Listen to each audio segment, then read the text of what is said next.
Well, today we look at God's master plan, God's design for marriage. And I understand we are talking about the how of marriage, so how we're supposed to do marriage. So, Vaina, what are your thoughts around how we should be doing this? Yeah, look, well, as we would also share at this session, the master plan at the weekend, marriage isn't man's idea.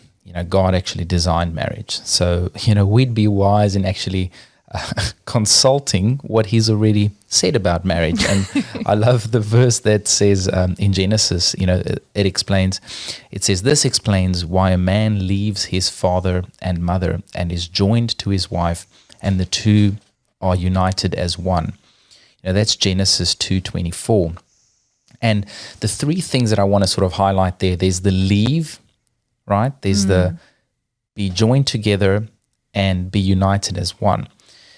So I love alliterations and the three P's of marriage, if you will. Peace, yeah. prosperity, permanence. Peace, prosperity, those are good guesses, definitely. But look, there's the leaving, and next to that, if you think about it, priority. That word in the original language is a very strong word. It's almost better translated as abandon.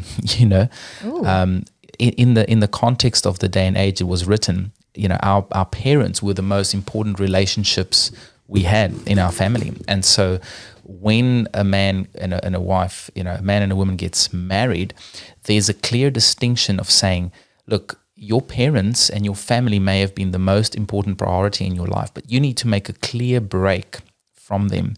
And your wife needs to be, or your husband needs to become your main priority.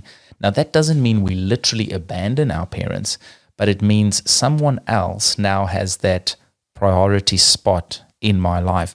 And I see this all the time when couples fail to make that transition.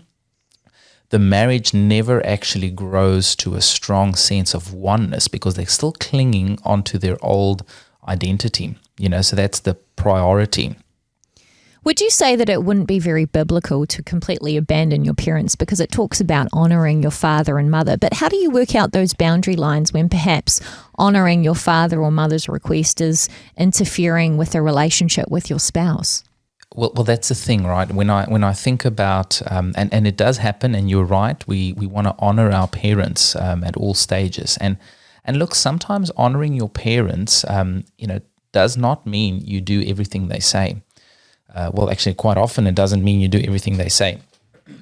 But in this context of, if our marriage is the priority, we recognize, and I'll get to the second bit in a moment, we becoming one. And I love this analogy of the caterpillar becoming a butterfly, right? A caterpillar cannot add wings to itself to become a butterfly. It's not like the caterpillar and the wings marry and now it's a butterfly. It's more like the caterpillar goes through a transformation journey of actually dying to himself as a caterpillar. They say the last thing that happens when the caterpillar spins itself into a cocoon is his face falls off, which is quite interesting because a new thing is born out of that. And this is what we get in marriage, like the two will become one. I heard that when we got married, and I'm still trying to figure out which one. but the reality is, in marriage, we us as a unit, husband and wife, we're growing in oneness, and we're growing into something new. And we need to actually make this new relationship a priority, whereas family relationships we can still treat with respect and honor. We honor our parents, but they no longer hold the number one spot in our marriage.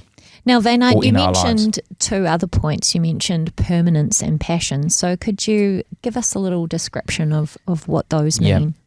So the first aspect of the verse says leaving, and the second one, some translations would use the word cleave, or be joined together. And that's a permanence. When we approach marriage from a permanence perspective, we're saying it's like we've been super glued together. This is great illustration from the movie Fireproof, where these two blokes are having a conversation, and one of them takes salt in a pepper pot, and they say, these two go together.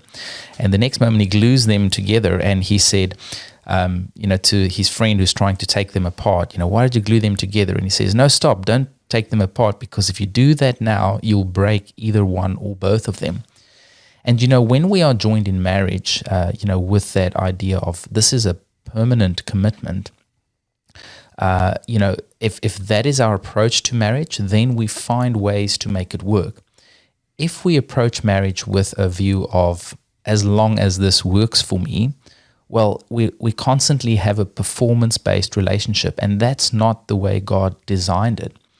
Right? God works in this covenant relationship, and we spoke about last week how our relationship is there to reflect and represent God's nature. So that's the permanence aspect. So we leave, there's a priority.